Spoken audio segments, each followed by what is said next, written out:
Assalamualaikum warahmatullahi wabarakatuh. Halo Sobat Balapmania, selamat datang kembali ke channel 35 Saputra. Ronde keempat ajang Red Bull MotoGP Rookie Cup yang diselenggarakan di sirkuit Assen, Belanda baru saja selesai diselenggarakan.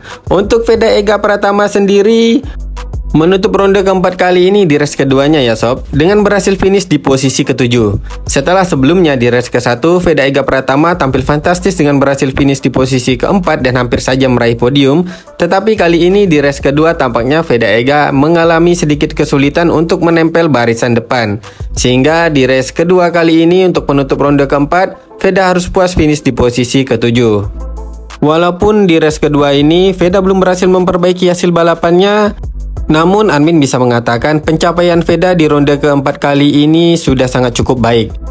Apalagi di antara pembalap Asia Tenggara yang lain, pada ronde keempat kali ini Veda finish terdepan, baik di race ke-1 maupun di race kedua. Yang menjadi perhatian admin pada race kedua kali ini, di mana Veda Ega Pratama belum berhasil mendapatkan hasil yang lebih baik dari race ke-1.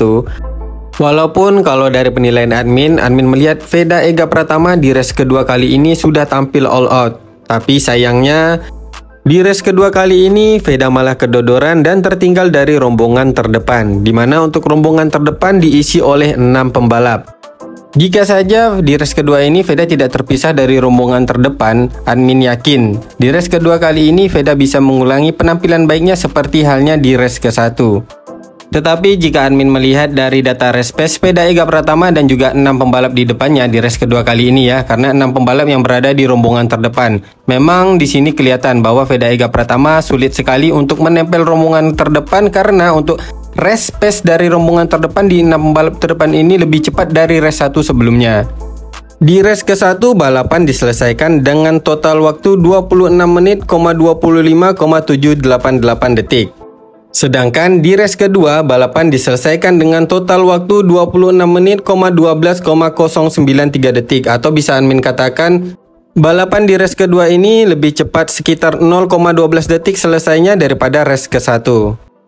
Ini artinya race pace dari balapan di race keduanya mengalami peningkatan.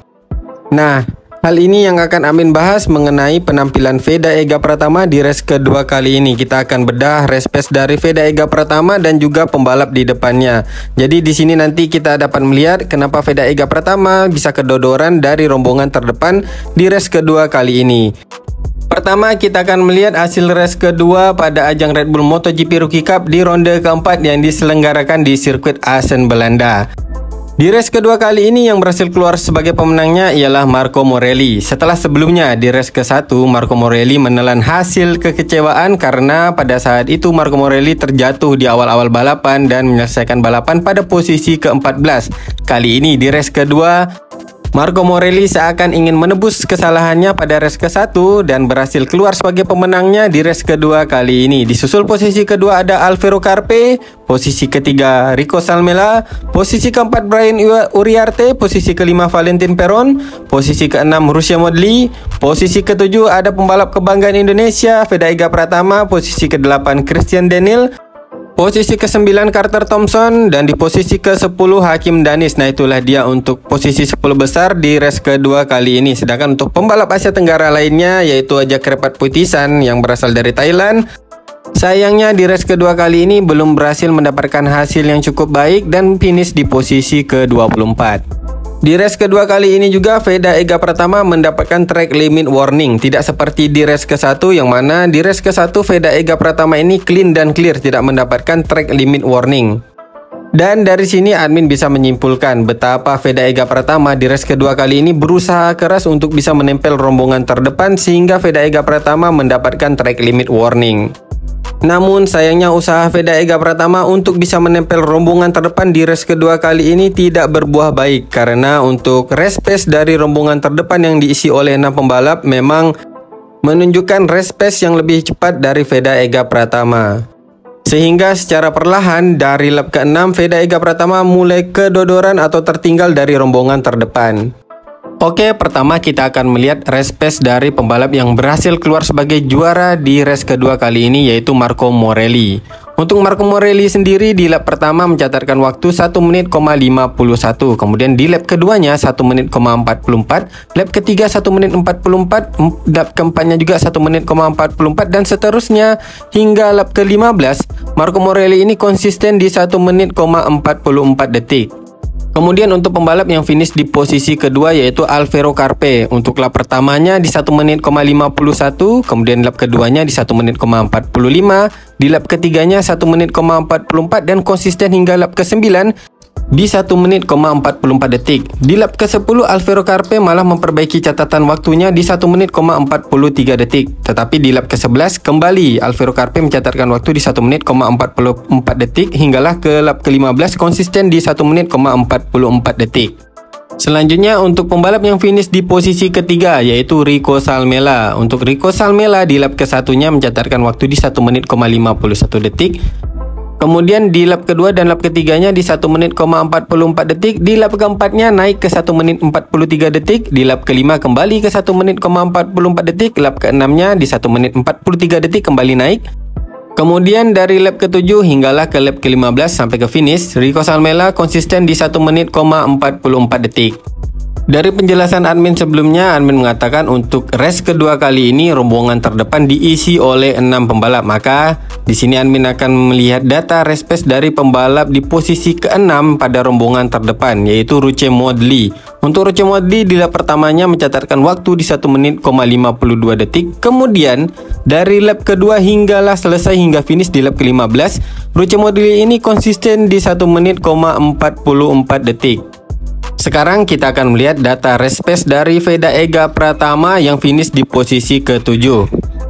Di lap ke-1, Veda mencatatkan waktu di 1 menit, 52 detik. Kemudian di lap kedua hingga lap kelima, Veda Ega Pratama konsisten di 1 menit, 44 detik.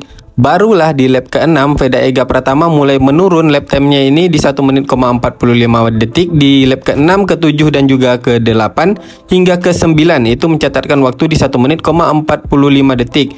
Kemudian di lap ke-10-nya 1 menit, 46 detik. Lap ke-11 1 menit, 45 detik. Lap ke-12 kembali ke 1 menit, 46 detik. Lap ke-13 naik lagi ke 1 menit, 45 detik. Lap ke-14-nya di 1 menit, 46 detik. Kemudian di lap terakhirnya lap ke-15 di 1 menit, 45 detik. Nah, dari data race pace ini maka cukup jelas kalau kita lihat kenapa dari lap ke-6 Veda Ega Pratama mulai ketinggalan dengan rombongan terdepan dari 6 pembalap di rombongan terdepan. Karena dari lap ke-6 race pace Veda Ega Pratama ini menurun. Untuk pembalap di depannya di 6 pembalap ya, 6 pembalap di depannya itu rata-rata mencatatkan di 1 menit, 44 detik. Konsisten mereka hingga lap ke-15 di 1 menit, 44 detik. Kalau menurut analisa admin, kenapa sampai Veda Ega Pratama dari lap ke-6 sudah mulai kedodoran? Ini bisa saja karena grip ban dari KTM RC 250 Veda Ega Pratama. Dapat kita lihat dari lap time-nya dari lap ke-6 ini Veda Ega Pratama sudah tidak bisa lagi mencatatkan waktu di 1 menit, 44 detik. Padahal dari lap kedua sampai lap ke-5 Veda Ega Pratama bisa konsisten di 1 menit, 44 detik. Tetapi memasuki lap ke-6 sudah tidak bisa lagi Veda Ega Pratama mencatatkan waktu di 1 menit, 44 detik. Tentu saja ini akan menjadi PR bagi Veda Ega Pratama maupun mekaniknya untuk menghadapi ronde selanjutnya di ajang Red Bull MotoGP Rookie Cup. Bagaimana perlakuan Veda Ega Pratama saat balapan untuk memaintain bannya hingga bisa konsisten mencatatkan waktu yang kompetitif pada balapan selanjutnya. Kita intip juga untuk race pace dari Hakim Danis yang di race kedua kali ini finish di posisi ke-10. Untuk Hakim Danis di lap ke-1 mencatatkan waktu di 1 menit, 53 detik. Kemudian dari lap kedua sampai lap keempat mencatatkan waktu di 1 menit, 44 detik. Di lap ke-5 Hakim Danis mencatatkan 1 menit, 45 detik hinggalah ke lap ke-8. Kemudian di lap ke-9 Hakim Danis turun di 1 menit, 46 detik. Di lap ke-10 juga 1 menit, 46 detik. Kemudian di lap 11-nya mencatatkan 1 menit, 45 detik. Di lap ke-12-nya 1 menit, 46 detik. Kemudian di lap ke-13 kembali di 1 menit, 45 detik. Di lap ke-14-nya di 1 menit, 46 detik. Nah, di lap ke-15 Hakim Danis berhasil mencatatkan waktu yang cukup baik di 1 menit, 44 detik. Jadi dari data ini memang bisa kita lihat untuk race keduanya ini berjalan lebih cepat daripada race ke-1. Sebagai contohnya saja ya, untuk race ke-1-nya yang berhasil keluar sebagai juaranya yaitu Brian Uriarte. Nah, kita akan melihat bagaimana race pace dari Brian Uriarte yang berhasil keluar sebagai pemenang di race ke-1 pada ronde keempat di Red Bull MotoGP Rookie Cup yang dilaksanakan di Assen.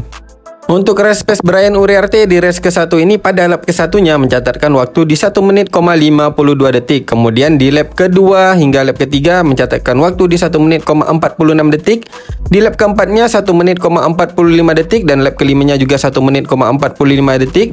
Di lap keenamnya 1 menit, 44 detik, sama juga di lap ketujuhnya di 1 menit 44 detik. Kemudian kembali di lap ke-8 mencatatkan waktu di 1 menit, 46 detik. Di lap ke-9-nya 1 menit, 45 detik, lap ke-10 hingga lap ke-12-nya 1 menit, 44 detik. Kemudian di lap ke-13 1 menit, 45 detik, lap ke-14-nya masih sama 1 menit, 45 detik, baru di lap ke-15-nya di 1 menit, 44 detik. Sedangkan tadi ya di race keduanya yang keluar sebagai juaranya yaitu Marco Morelli, konsisten catatan waktunya itu 1 menit, 44 detik dari lap kedua hingga lap ke-15. Oke sob, itulah dia untuk penjelasan pada video admin kali ini. Semoga saja dari penjelasan admin ini bisa memberikan pencerahan kepada sobat-sobat balap mania semuanya atas hasil yang diraih oleh Veda Ega Pratama dan juga pembalap Asia Tenggara lainnya ya pada race kedua kali ini di ronde keempat Red Bull MotoGP Rookie Cup yang dilaksanakan di sirkuit Assen, Belanda. Jadi kesimpulannya yang dapat admin sampaikan untuk video kali ini mengenai Veda Ega Pratama, yaitu Veda Ega Pratama memiliki PR untuk menghadapi ronde selanjutnya terkait penggunaan ban saat jalannya balapan, atau bagaimana caranya Veda Ega Pratama memaintain bannya untuk bisa mencatatkan waktu yang kompetitif atau race pace yang kompetitif pada tiap lapnya dari lap pertama hinggalah ke finish, agar Veda Ega Pratama ini bisa mencatatkan waktu yang kompetitif di ronde-ronde selanjutnya. Oke sob, itulah dia kesimpulan yang dapat admin sampaikan pada video kali ini. Semoga saja informasi ini bermanfaat untuk sobat-sobat balap mania semuanya. Apabila ada kesalahan di dalam penyampaian admin di video kali ini, admin mohon maaf. Akhir kata admin ucapkan Assalamualaikum warahmatullahi wabarakatuh. Salam balap mania.